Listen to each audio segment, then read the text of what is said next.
오늘 본문 말씀은 창세기 9장 12절에서 17절 말씀입니다. 창세기 9장 12절에서 17절. 하나님이 가라사대 내가 나와 너희와 및 너희와 함께하는 모든 생물 사이에 영세까지 세우는 언약의 증거는 이것이라. 내가 내 무지개를 구름 속에 두었나니 이것이 나의 세상과의 언약의 증거니라. 내가 구름으로 땅을 덮을 때 무지개가 구름 속에 나타나면 내가 나와 너희와 및 혈기 있는 모든 생물 사이에 내 언약을 기억하리니 다시는 물이 모든 혈기 있는 자를 멸하는 홍수가 되지 아니할지라. 무지개가 구름 사이에 있으리니 내가 보고 나 하나님과 땅에 무릇 혈기 있는 모든 생물 사이에 된 영원한 언약을 기억하리라. 하나님이 노아에게 또 이르시되 내가 나와 땅에 있는 모든 생물 사이에 세운 언약의 증거가 이것이라 하셨더라. 이는 하나님의 말씀이니라. 아멘. 칠은계와 무지개라는 말씀으로 오늘 영생의 말씀을 상고하고자 원합니다. 세상에 끝없는 소리는 없다고 말씀하셨습니다. 고린도전서 14장 10절 11절 말씀 보시면 세상에 소리의 종류가 이같이 많되 뜻없는 소리는 없나니 그러므로 내가 그 소리의 뜻을 알지 못하면 내가 말하는 자에게 야만이 되고 말하는 자도 내게 야만이 되리니 라고 말씀하십니다. 소리의 종류가 많다고 말씀하셨습니다. 세상에 소리의 종류가 많습니다. 이 세상이라는 말은 이 지구 인류 역사뿐만 아니라 이 천지 만물의 우주 만물의 모든 역사를 가리키는 세상입니다. 그리고 성경에서는 땅이라고도 말씀하십니다. 그 땅에 그 세상에 소리의 종류가 많습니다. 그 세상에 하나님의 말씀의 선포가 많이 진행되어 왔고 지금까지 선포가 되어 왔습니다. 여기서 소리라고 하는 것은 포네라고 합니다. 포네. 헬라어로 포네라고 하는데 이 포네라는 것은 음성 또는 말씀, 소리라는 의미입니다. 우리가 핸드폰이라고 하잖아요. 그 폰이라는 게 음성이라는 뜻이에요. 즉 말씀을 상징하는 폰에서 나온 것이 바로 폰이라는 영어 단어입니다. 그런데 말씀이 많이 선포가 되어지고 그 모든 아버지의 음성이 지금까지 선포가 되어 왔습니다. 근데 그 모든 것은 뜻없는 소리는 하나도 없다는 것입니다. 아버지의 구속사를 위해서 필요한 그 모든 생명의 말씀이라는 겁니다. 근데 그 말씀을 알지 못하면, 깨닫지 못하면 모든 말하는 자에게, 말하는 자나 듣는 자가 야만이 된다고 말씀했습니다. 야만이 된다는 것은 무지하다는 겁니다. 깨닫지 못했다는 겁니다. 그것을 제대로 알지 못하고 이해하지 못했다는 것이 바로 야만이라는 말입니다. 이 알지 못한다, 에이도라고 하는데 에이도는 투스입니다. 보는 것입니다. 아는 것입니다. 깨닫는 것입니다. 우리가 하나님의 말씀을 정확히 이해하고 깨달아 아는 것이 바로 안다는 의미인데 그 말씀을 깨닫지 못하는 자는 바로 야만이라는 거예요. 영적인 무식쟁이라고 합니다. 무지한 자라고 말씀하십니다. 자, 그러면 천지 만물을 창조하신 하나님의 말씀입니다. 그러면 이 세상에 있는 종류의 모든 소리, 우리가 사람의 생각 또는 사람의 세상이라고 하는 그 모든 것까지도 다 하나님의 것인데 그것을 우리는 깨닫지 못함으로 말미암아 사단 마귀에게 뺏겼습니다. 오늘은 7음계에 대해서 말씀을 드리고자 원합니다. 이 7이라는 그 숫자 자체는 우리는 부정적인 이미지보다는 긍정적인 이미지로 많이 받아들이고 있습니다. 특별히 행운의 숫자라고 여깁니다. 그래서 럭키 세븐이라는 말도 있죠. 럭키 세븐, 행운의 숫자라고 합니다. 행운의 7이라고 여겨집니다. 그래서 우리가 불가사의라는 얘기를 할 때 세계에 몇 대 불가사의라고 얘기해요? 7대를 붙여요. 아니 3대도 될 수 있고 10대도 될 수 있는데 7대라고 합니다. 7대 불가사의라고 합니다. 우리가 미국의 청량 음료의 브랜드가 있어요. 무슨 업? 세븐업. 세븐업도 7이 들어가죠. 그리고 우리가 한국에도 들어와 있는 편의점 브랜드가 있어요. 뭐가 있죠? 세븐이 들어가는 세븐일레븐이 있어요. 원래 세븐일레븐은 미국에서 시작을 된 거예요. 아침 7시에 시작해서 밤 11시까지 영업을 한다는 의미에서 세븐일레븐이라고 지어졌던 거죠.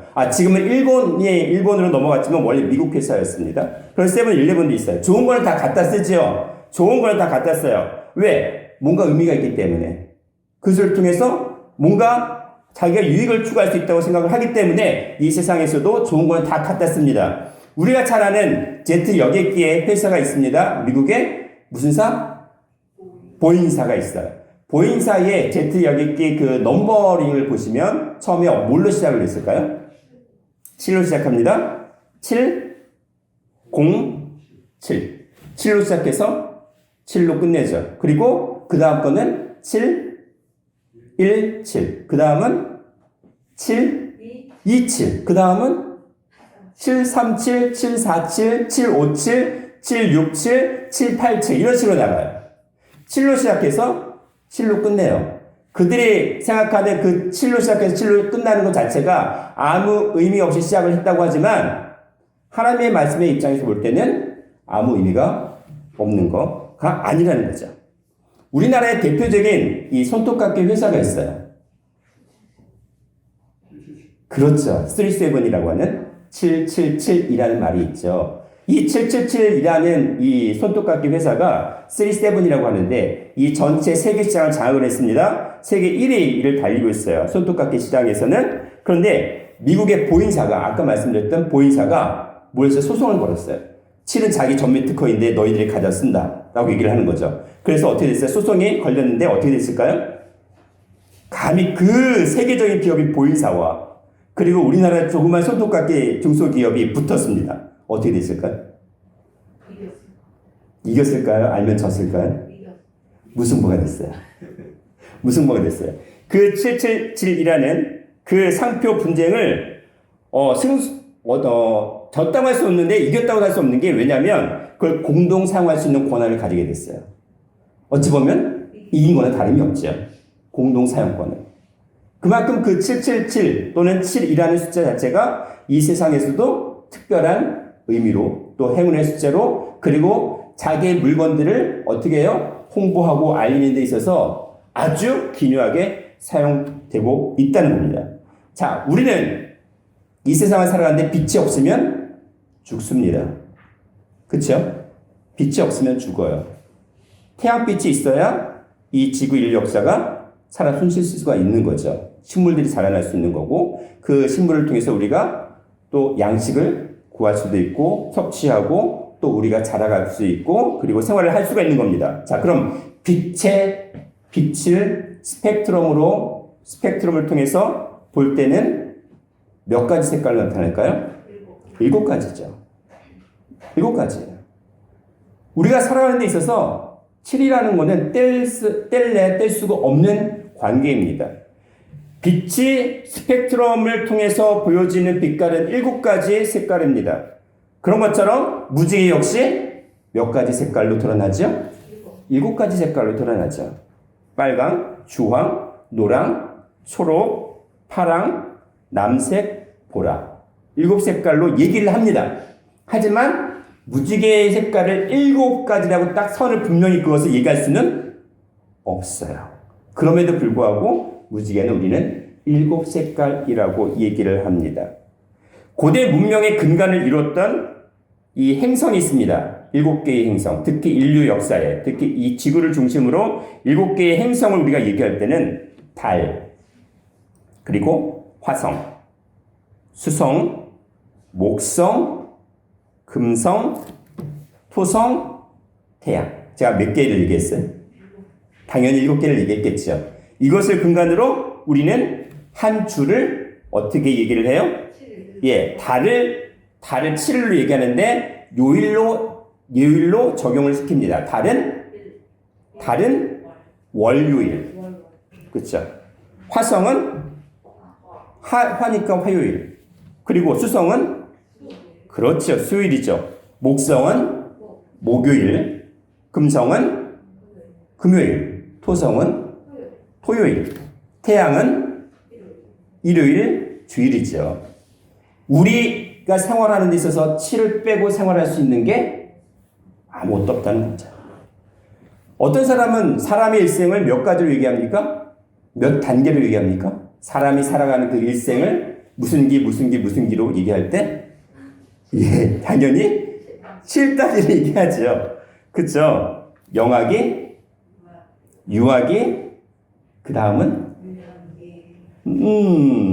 청소년기, 청년기, 중년기, 장년기, 그 다음에 노년기.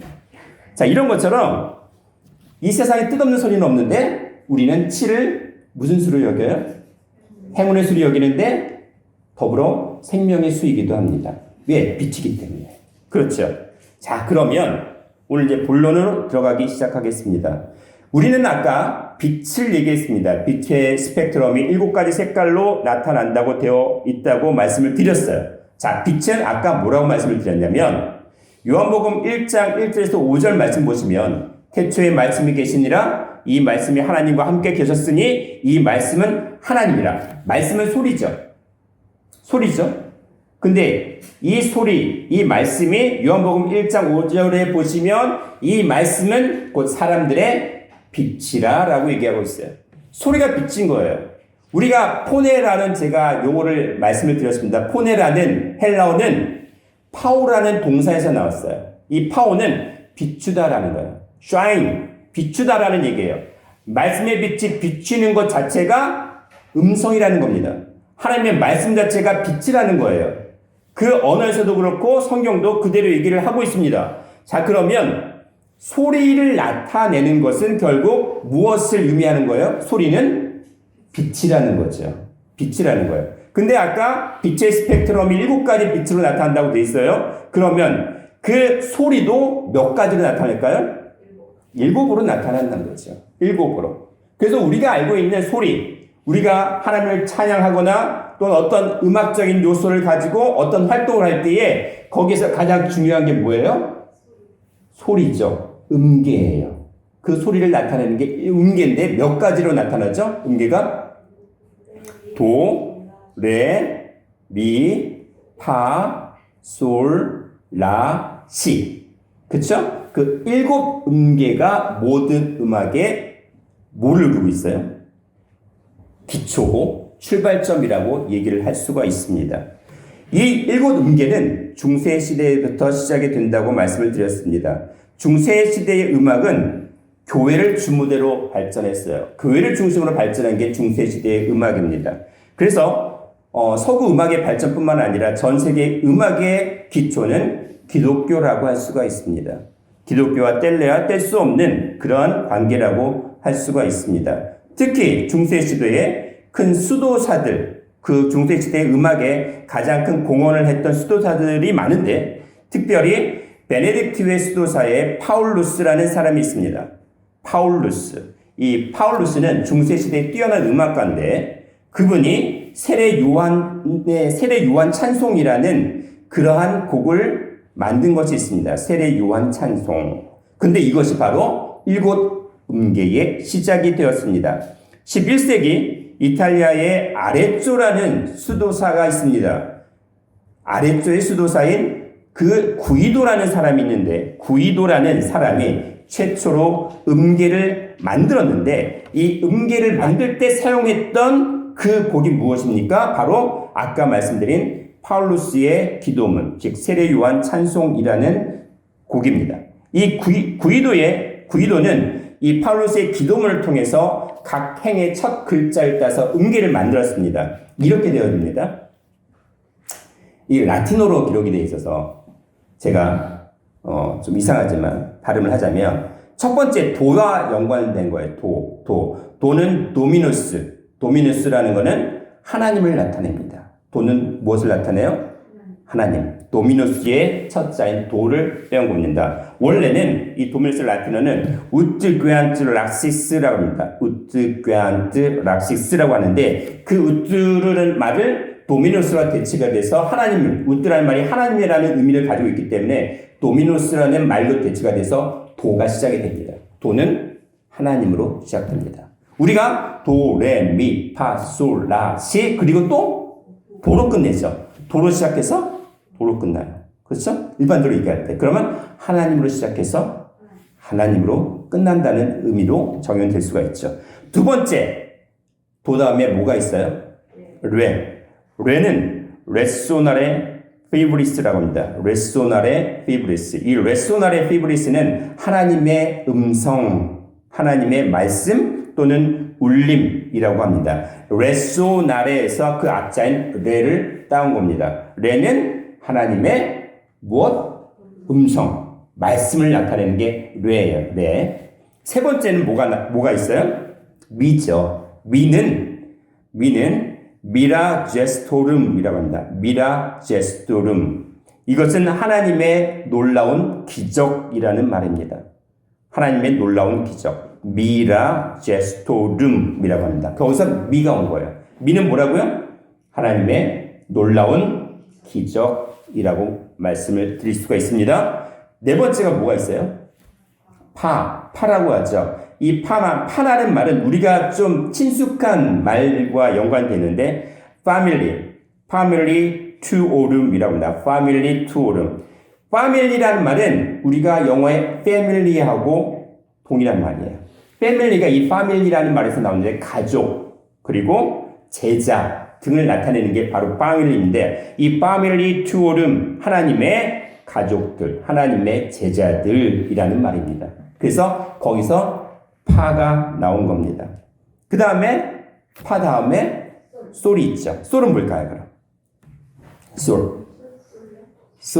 솔은 솔베 볼루띠라고 한다. 솔베 볼루띠는 더러움을 씻으소서라는 얘기인데 쉽게 말하면 더러움을 우리의 죄에서 구원하소서라는 말이에요. 즉 솔베 볼루띠라는 말은 구원, 하나님의 사랑을 나타내는 말입니다. 거기서 솔이 나온 겁니다.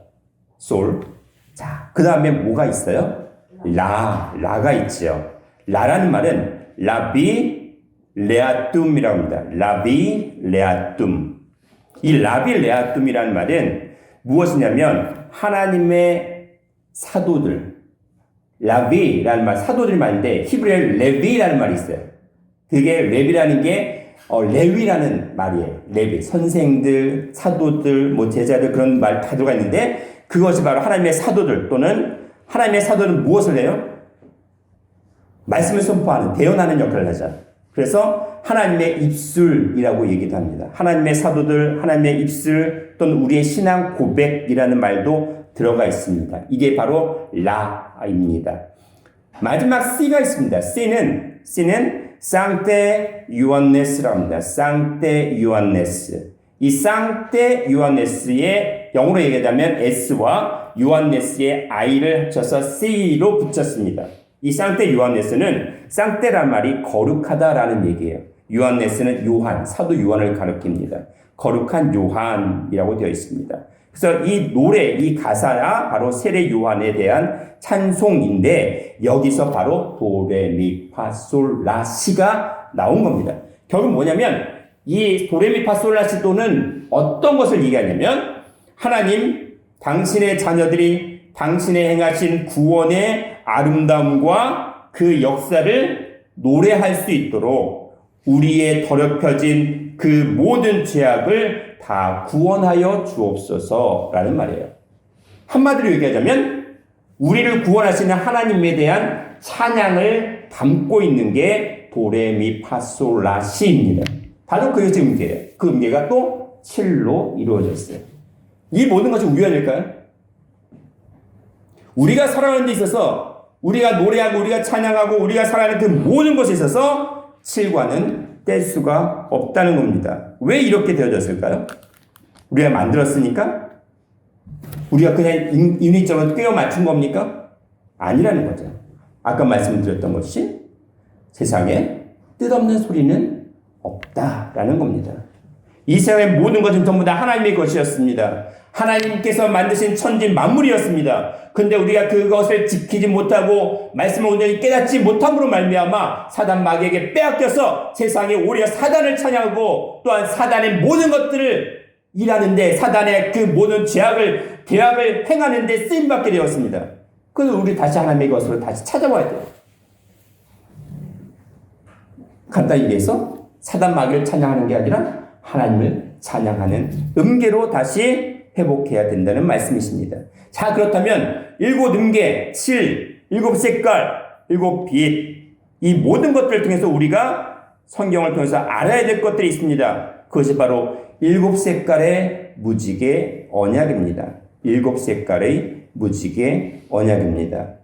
오늘 창세기 9장 12절 17절 본문 말씀 보시니까 홍수 후에 하나님께서 무지개를 보여주셨습니다. 그 무지개는 하나님의 언약이라고 되어 있는데 이 무지개가 특별한 무지개예요. 일반 무지개가 아니라 하나님의 무지개. 내 무지개를 어디에 두셨다? 구름 속에 두셨다고 되어 있습니다. 하나님의 무지개를 구름 속에 두셨는데 이것이 무엇이냐면 구름 속에 있는 무지개를 보면 이것이 바로 영원한 언약이라고 되어 있어요.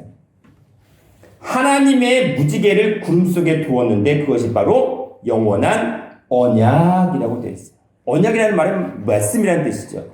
구름 속에 있는 무지개는 영원한 언약이다 라고 되어 있습니다. 그런데 말씀을 보니까 무지개라는 말은 퀘셰트라고 합니다. 퀘셰트, 이거는 활 있죠. 활이 어떻게 되어 있어요? 굽어 있잖아요. 굽어 있는 것처럼 무지개도 이렇게 둥글게 굽어 있는 것처럼 이것은 활과도 같은 말입니다. 활이 무지개라는 말이에요. 근데 구름이라는 말도 같이 나왔잖아요. 구름 아난이라고 하는데 이 구름을 나타내는 아난의 동사는 덥다, 은밀히 행하다, 예언을 하다, 그리고 나타나게 만들다 라는 의미를 가지고 있어요. 그것이 바로 아난이라는 말은, 구름이라는 말은 결국 뭐냐면 예언이라는 의미를 감추고 있는 겁니다. 하나님의 말씀이라는 예언을 은밀히 감추고 있다는 뉘앙스를 가진 게 바로 아난이라는 구름 속에 들어간 의미예요. 그러면 내 무지개를 구름 속에 두었다. 하나님의 무지개를 구름 속에 두었다는 것은 단순히 우리가 보이는 무지개를 가리키는 게 아니라 그 무지개를 통해서 하나님의 언약을 구름 속에 두었다, 감추어 주셨다는 의미가 됩니다. 자, 그렇다면 보이는 무지개가 아닌 하나님의 무지개라고 되어 있어요. 하나님의 무지개를 구름 속에 두었는데 그것이 바로 영원한 언약이라고 했다면 그 무지개는 하나님의 감추어진 말씀과 연관이 되어 있다는 거예요. 역대상 16장 15절 말씀, 시편 105편 8절 말씀 보시면 너희는 그 언약 곧 천대에 명하신 말씀을 영원히 기억할지어다. 언약이 천대에 명하신 말씀이라는 거죠. 자, 아까 구름 속의 무지개는 영원한 언약이라고 오늘 본문 창세기 9장에서 말씀하고 있습니다. 무지개는 영원한 언약인데 그 언약이 천대에 명하신 하나님의 말씀이라는 거죠. 구름 속의 무지개는 말씀입니다. 그 말씀이 그렇다면은 몇 가지로 드러난다는 거죠? 7가지로 나타난다는 거예요. 말씀이 7가지로 나타난다. 근데 그 7가지로 나타나는 것 자체는 본질이다, 본질이 아니다. 본질일까요, 본질이 아닐까요? 제가 아까 힌트를 드렸어요. 빛은 스펙트럼을 통해서 몇 가지 색깔로 드러나죠? 7가지죠. 근데 빛은 말씀이죠. 말씀이 태초의 말씀이 빛이라고 말씀하셨으니까 요한복음 1장 1절에서 5절에. 근데 빛이 7가지 색깔로 드러나는데 그렇다면 7가지 색깔의 본질은 뭐라는 거죠? 빛이죠. 하나의 빛이에요. 하나의 빛. 하나의 말씀이라는 겁니다. 그렇죠? 그러면 7색깔의 본질은 하나의 말씀. 그럼 7색깔을 정확히 깨달아 알면 그 본질은 하나의 말씀, 하나님을 정확히 깨달아 알 수 있다는 것을 얘기를 하고 있습니다. 디도서 1장 2절 말씀 보시니까 이 영원한 언약, 영원한 생명, 영원한 말씀이 무엇이냐고 얘기하냐면 영생의 소망을 인함이라 이 영생은 거짓이 없으신 하나님의 영원한 때 전부터 약속하신 것인데. 자, 영원한 생명이 하나님의 영원한 때 전부터 약속하신 무엇이다? 영원한 언약이라는 거예요. 영원한 언약이 아까 창세기 9장에서 뭐라고 얘기했어요? 구름 속에 있는 무지개라고 말씀하셨는데 그 구름 속에 있는 영원한 무지개 언약이 바로 디도서 1장 2절에 보니까 영원한 생명이래요. 구름 속에 있는 무지개가 영원한 생명, 영생이라고 얘기를 하고 있습니다. 요한 1서 2장 25절에도 그가 우리에게 약속하신 약속이 이것이니 곧 영원한 생명이다. 영원한 약속, 영원한 언약이 바로 영원한 생명이라는 겁니다. 영원한 말씀이라는 거예요. 창세기에서 구름 속에 있는 무지개를 얘기를 하셨는데 그 무지개, 구름 속에 있는 무지개를 맨 끝에 성경의 마지막 예언서인 요한계시록은 뭐라고 얘기하고 있을까요? 구름 속의 무지개를 요한계시록은 이렇게 얘기합니다. 요한계시록 10장 1절 4절 말씀 보시니까 내가 또 보니 힘센 다른 천사, 힘센 다른 천사는 천사와는 전혀 별개의 존재, 피조물인 천사와는 전혀 별개인 완전히 색다른, 완전히 특별한 존재, 그리고 힘센 올마이티 전능한 존재가 있는데 바로 재림주를 가리키는 그 용어 중에 하나가 힘센 다른 천사입니다. 재림주를 나타내는 표현을 이렇게 얘기를 하고 있어요. 구름을 입고 하늘에서 내려오는데 그 머리 위에는 뭐가 있어요? 무지개가 있어요. 구름을 입고 하늘에서 내려오는 재림주가 있는데 그 머리에는 뭐가 있다고요? 무지개가 있어요. 이거는 창세기 9장에서 구름 속에 있는 무지개를 나타내는 거죠. 그분이 바로 힘센 다른 천사? 재림주? 이 땅에 오시는 재림주를 가리키는 용어가 바로 구름 속에 있는 무지개라는 겁니다. 근데 그 얼굴은 해와 같다라고 돼 있어요. 자, 그럼 뭘 나타내는 거예요? 시편 84편 11절에 해는 하나님이라고 말씀했습니다. 하나님의 본질을 무엇으로 나타낸 거예요? 구름 속에 있는 무지개. 구름 속에 있는 무지개로 하나님의 존재를 나타냈고 하나님의 태초의 말씀이시고 영원한 생명을 구름 속 무지개로 얘기하고 있습니다. 자, 그러면 무지개가 나타났으니까 몇 가지, 숫자는 몇 가지의 개념이 또 나와야 돼요? 7이 나와야 되잖아요. 그래서 요한계시록 10장 3절 말씀 보니까 그 힘센 다른 천사, 재림주가 사자, 라이온이자 라이온, 사자의 부르짖는 것 같이 큰 소리로 외칩니다. 여기서 큰 소리는 그냥 큰 소리들이 아니라 a big voice, a loud voice. 하나의 큰 소리예요. 하나의 큰 소리를 외쳤는데 그 하나의 큰 소리가 갑자기 몇 가지로 바뀌었어요? 7가지 우레 같은 소리로 바뀌었습니다. 7 우레로 바뀌었어요. 7 우레가 선포가 됐어요. 우레로 꽝꽝. 보세요. 우리가 천둥 번개 칠 때, 우레가 칠 때에 그 소리를 정확히 알아들을 수 있나요? 우리로 꽝꽝 하는데 뭔가 우리로 꽝꽝 큰 소리인데 그 말씀의 실체를 정확히 알 수 있는 거예요?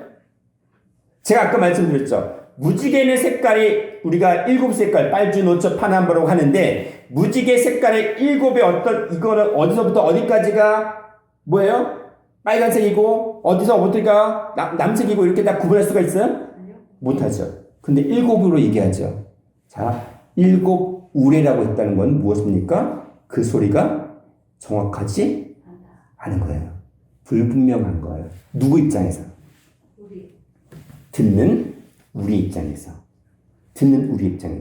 만약에 그 7 우레의 그 말씀의 소리를 우리가 들을 수 있고 깨닫게 되면은 그 7 불분명한 7 우레는 우리가 나중에 어떻게 들려줘야 돼요? 큰 소리. A big voice. 하나의 큰 소리로 정확하게 선명하게 들을 수 있어야 된다는 겁니다.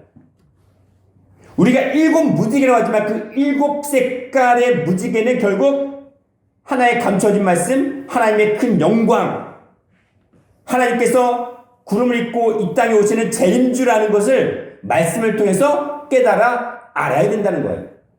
우리가 7 음계, 7 소리라는 말 자체는 뭐냐면 무엇을 알아야 된다는 거예요? 이 땅에 재림주로 오시는 하나님의 본질을 말씀을 통해서 깨달아 알아야 된다는 것을 얘기를 해주고 있습니다.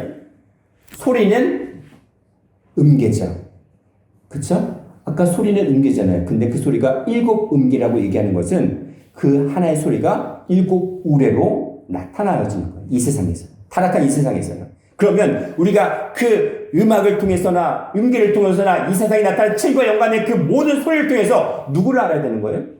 하나님 한 분을 알아야 돼요. 우리가 왜 하나님이라고 해요?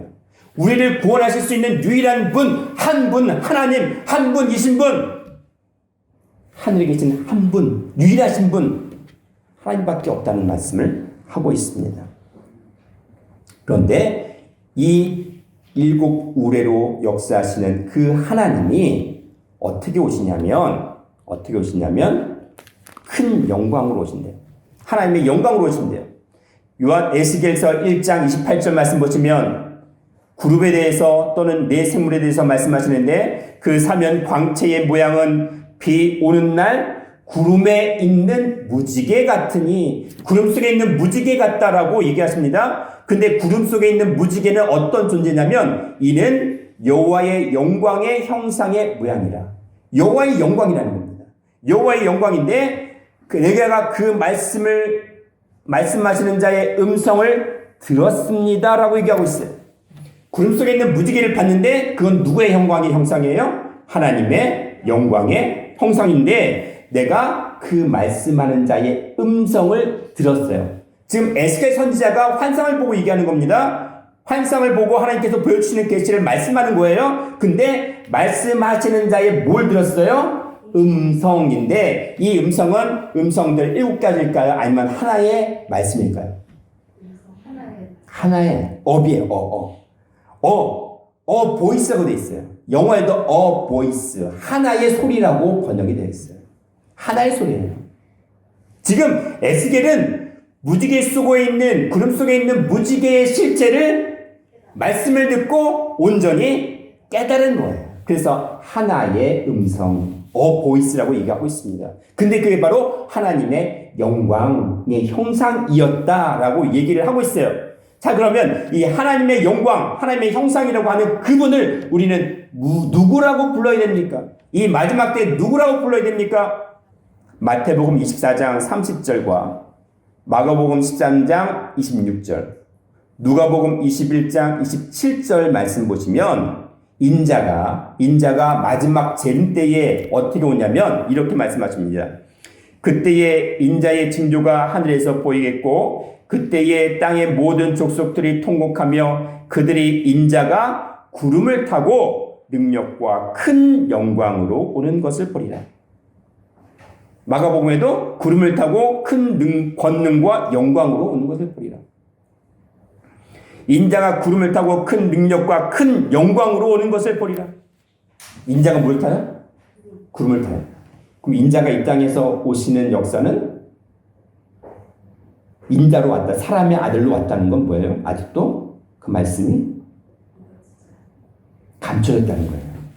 구름이라는 말은 아까 제가 말씀드렸죠. 예언, 나타나지 않고 감추고 은밀히 감추는 것을 얘기한다고 말씀을 드렸어요. 예언이라고 말씀드렸어요. 예언은 실체가 아직은 아니라고 했잖아요. 그러면 구름 속에 구름을 타고 이 땅에 오시는 분은 바로 큰 영광으로 오시는데 마지막 때 큰 영광으로 오시는데 예수님이 하신 말씀이니까 예수님이 그때 하신 건 나중에 다시 오시겠다는 말씀이잖아요. 재림주를 예언한 거잖아요. 재림주도 역시 구름을 타고 오신다고 했잖아요. 왜요? 창조주 하나님이 영신 하나님이 사람으로 왔다는 것이 바로 구름이에요. 구름은 사람을 나타내요. 근데 그 본질은 7 말씀을 가지고 오신 분인데 그 7 말씀을 가지고 오신 분의 원래 본질은 하나의 소리라고 말씀하는 겁니다. 근데 그 큰 영광이 뭘까요? 마지막 때 재림주로 오시는 큰 영광의 이름은 마태복음 16장 27절에 인자가 아버지의 영광으로 그 천사들과 함께 오리니 마가복음 8장 38절에도 인자도 아버지의 영광으로 거룩한 천사들과 함께 올 때에 누가복음 9장 26절에 인자도 자기와 아버지와 거룩한 천사들의 영광으로 올 때에 라고 말씀하고 있습니다. 무엇입니까? 그 큰 영광이 아버지의 영광이에요. 이사야 9장 6절에 우리에게 한 아기를 주셨고 또 한 아들을 주셨는데 그 한 아기 또는 그 한 아들의 본질은 누구다? 전능하신 하나님이고 영존하시는 아버지라는 거예요. 우리에게 주신 창조주 하나님이 우리가 깨닫지 못했기 때문에 처음에는 그냥 한 아기였어요. 우리의 신앙이 아기 같다는 것, 젖먹는 아기 같다는 거죠. 그 다음에는 한 아이였습니다. 그만큼 그나마 성장했는데 그만큼 우리가 완전한 자로 장성하기 위한 우리의 신앙의 분량의 마지막 단계는 바로 영원하신 영원히 존재하시는 영존하시는 아버지라는 거예요. 마지막 때 오시는 말씀, 일곱 말씀의 본질은 누구다? 아버지다. 그분이 바로 큰 영광이다. 큰 소리다. 바로 그것이 일곱 색깔 무지개를 나타낸 말씀이라는 겁니다. 말씀을 정리합니다. 숫자 7은 영생 변화의 말씀을 가지고 오신 아버지를 암시하고 있습니다. 구름 속의 무지개는 구름을 타고 오시는 인자를 가리킵니다. 더불어 그 인자는 큰 영광으로 오신다고 했는데 그 큰 영광이 바로 아버지의 영광으로 오시는 재림주를 나타냅니다. 그 재림주의 말씀이 우리에게 약속하신 그 언약이 영원한 언약이 바로 영원한 생명이라고 말씀하고 있습니다. 그 영원한 생명을 주시는 분이 바로 아버지라는 겁니다. 아버지의 이름입니다. 마지막 우리에게 주시는 구원자 이름이 바로 아버지입니다. 7. 일곱 음계, 일곱 소리, 즉 일곱 소리의 본질은 빛, 태초의 말씀이신 하나님, 그 하나님이 바로 아버지라는 것을 온전히 깨달아 영원한 약속인 영생을 누리시기를 주님의 이름으로 축원하겠습니다. 기도합니다. 사랑과 은혜가 충만하신 아버지 하나님, 우리가 태초의 말씀의 소리를 들었습니다. 말씀의 빛을 온전히 보게 하여 주셨습니다. 이제는 일곱 말씀을 통해서 이제는 영원한 아버지의 말씀이신 그 큰 음성, 하나의 음성이신 태초의 말씀이신 하나님을 깨닫게 하여 주시고 온전히 아버지를 깨닫는 은혜를 허락하여 주시옵소서. 그러므로 말미암아 이 땅에서 죽는 것이 아니라 이 땅에서 아버지의 말씀의 비침을 받아 영원한 생명을 누릴 수 있는 아버지의 온전한 아들들이 되게 하여 주시옵소서. 감사드리옵고 사랑과 은혜가 충만하신 예수님의 이름 받들어 기도드리옵나이다. 아멘. 감사드립니다. 함께 걸어섭니다. 감사합니다. 감사합니다.